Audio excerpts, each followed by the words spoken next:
Hey, peacemakers. It's your girl, Dawn Stone, also known as the Conflict Chick.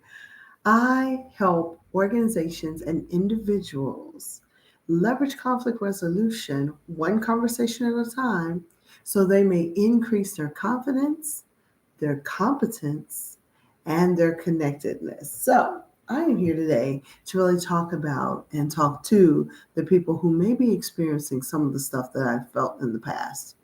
One thing about me, I entered corporate America at the age of 18 and I exited multiple times in the tune of 25 plus years.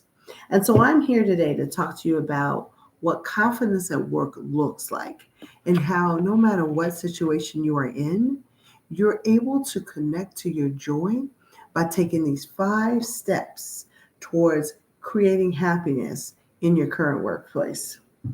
So let me ask you a question. Do you find yourself daydreaming? Is it possible that you drive into work and your productivity, your excitement, your love of life decreases once you turn the car off in the parking lot? If the answer to your question is yes, you are not alone. Over 60% of employees are currently unmotivated in their jobs. So, I want to talk to you today about 5 quick tips to help you get back on track and to give you some things to think about as you step into this new year and this new season for yourself. Number one, to increase confidence at work, it's really about understanding how conflict shows up. Conflict resolution is something that we have access to every day because conflict is with us each and every single day. Some people got up this morning and did not know what they were going to wear. That's a sign of conflict. Someone's alarm clock did not go off. That's another form of conflict. Someone may be upset with someone in their house, maybe that person that they've decided to be in a partnership with, or maybe a small furry friend. That too is conflict. So I'm going to talk to you briefly in these next 5 to 10 minutes about 5 ways to access the good part of your day and to reduce the stress at work. Number one, we're going to ask you to assess your stress. What is that stress about? Why are you currently in a state of ho hum or anger or anxiety or just numb? Numbness is also a feeling. So I want you to do a couple of things. If you can, pause this video, grab a sheet of paper, let's get started. The first step I want you to do is to assess your stress. Because if we do not understand where the stress comes from, it's going to be really difficult for us to address it in a healthy and productive manner. So, what do you mean by assessing your stress? I want you to write it down. Put in the things that are currently giving you a little heartburn, proverbial or in real life. After you write those things down, I want you to prioritize the 3 that are giving you the most anxiety, the most anger, the most frustration. And that's what we will focus on in step number 2.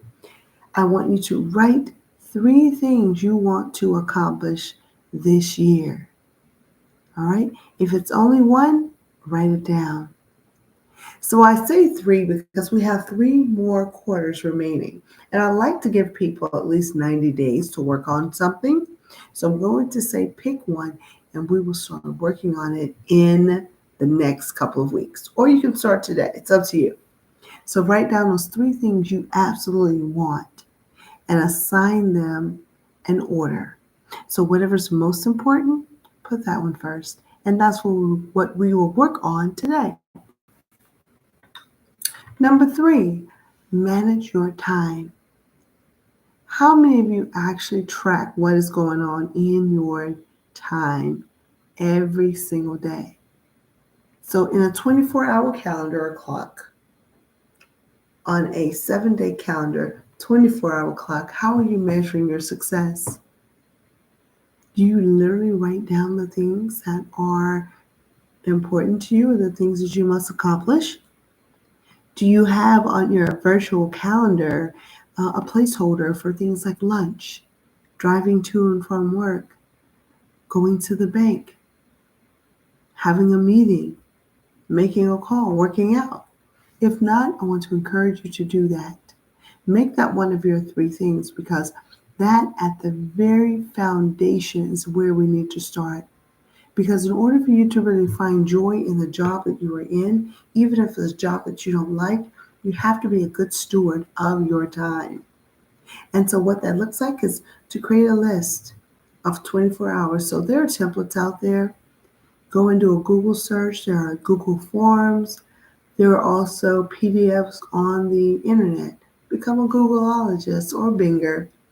And I want you to find a system that works for you. So this is in the form of tracking your time. There's also a free app called Clockify that I use for my clients. It helps me keep track of what activities I am working on and for which clients. Very useful. There's a free version. Download it.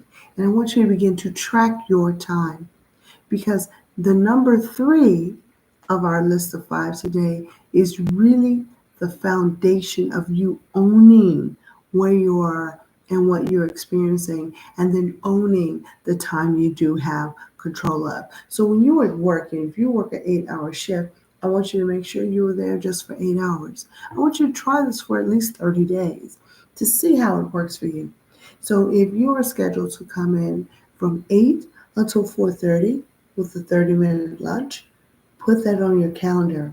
Show up on time where you are in your seat and ready to work at 8 a.m. Okay? Not walking through the door, not pulling in the parking lot because it adds more conflict and stress. So we're eliminating those things today. Number 4 for you is going to be rest and relax. The thing that I enjoy about working so hard is that I get to rest. Before this video was shot today, I was taking a nap, literally, and I scheduled them. I have at least one nap a day because what it allows you to do is to recharge your battery. It also allows you to release all the things that aren't working, including that stress with that coworker right now. When you rest and relax, I want you to put it on your calendar and find different ways to connect to your rest. Sometimes it's a form of a nap.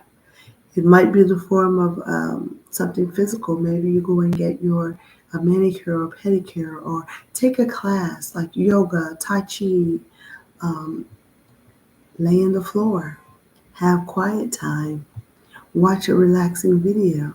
Whatever it is for you, make it something that you do every single day. And then number 5 is find a mentor. The reason why I asked you to find a mentor and I have that as number 5, because I really want you to understand what your opportunities are when it comes to assessing the stress that you're having at work, the things that the people around you are doing that constantly becomes a trigger for you, and then write down something that you want. And then as you manage your time, those 8 hours you have are for work, and then 1 hour for rest, 1 hour in your business, or 1 hour with your family, or 2 hours with your family. Once you've scheduled all of these things, what happens is your stress levels stop doing this and start doing this because your happiness meter is going up. There's an inverse relationship. So as stress increases, your happiness always goes down.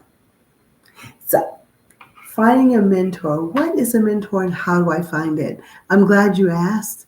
A mentor can be one of many people in your life. It could be someone you know or don't know. It could be someone within your field. It could be someone within your organization. It could be someone within your family or your network of friends. The key thing about finding the right mentor for you is alignment. Ask the person for a virtual coffee or face-to-face meeting. Tell them a little bit about what you are about, who you are, and one of those 3 things you wrote down in number 2. What is it that you want to achieve this year? And then make the ask. Ask them, would you be open to mentoring me? If they say yes, then you set your cadence. Your cadence is how many times per week or month do we want to meet? And good mentors and good mentees hold their commitments. And that's the 5 steps for today to help you reduce stress in your workplace, thus increasing your confidence. You're increasing your competencies because you're managing your time better, which means your productivity has no other option than to increase. And then last, you're building your connectedness muscle by becoming a mentee to someone who can pour into your life. So stay ready, stay rested, stay focused. Those are my 3 stays and the 5 tips that I want to give you today. Have an amazing, amazing time. Be good to yourself and others, and let me know how these 5 things are working for you. I'll review them last. Number 1, reduce the stress by what? Assessing it. Number 2, write 3 things you want to accomplish this year and prioritize them. We want you to focus on the number 1 thing in the next 30 to 90 days. Number 3, manage your time wisely. Find a free online tool and track your time all 24 hours, even when you sleep. That will help you find ways to leverage the time that we all get in this 24 hours and to make it more beneficial for you. And in that time management, adhere to your work schedule. If you are scheduled for 8 hours, work those 8 hours. Don't push it to 14. Use that other time to do number 4, which is rest and relax. And number 5, spending time with that mentor that you have secured. I hope this has been helpful. My name is Dawn Stone, also known as the Conflict Chick. If there's ever a time that I can tap in and help you, let me know. Be well.